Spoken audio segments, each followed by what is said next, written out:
Welcome.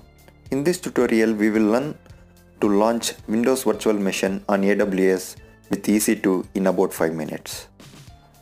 In AWS Management Console, search for EC2 instance and click on EC2.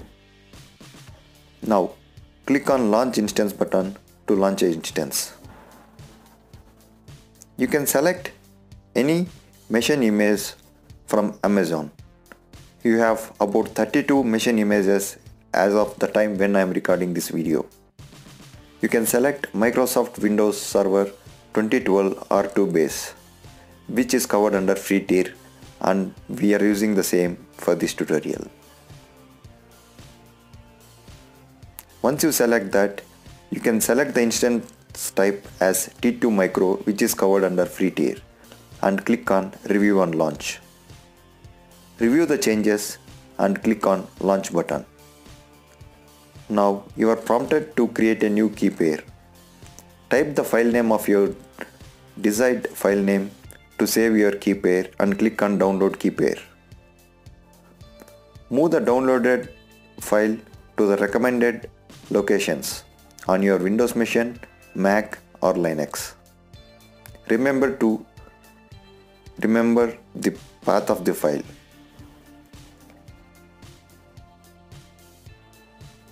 Now click on Launch Instance.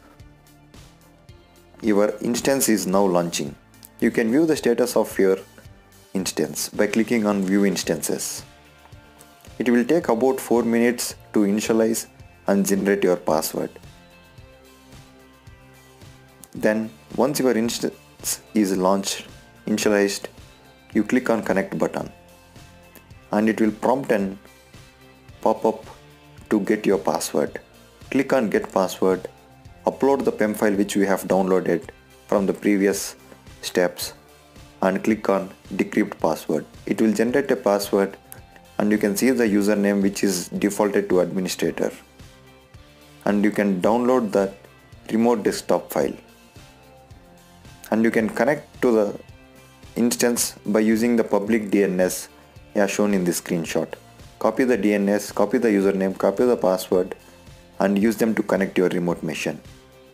You can connect your remote machine from your Windows by typing mstsc from command line. If you are a Ubuntu user or any other Linux machine, you can search and download or desktop from the internet and you can connect to the instance. Once you are done with that, you can terminate the instance. We recommend to terminate the instance when you are not using it to avoid any charges. Select your instance, go to Actions, select the instance state and click on Terminate to terminate the instance. And you can confirm it. Thank you. Please subscribe to this channel for more videos on AWS.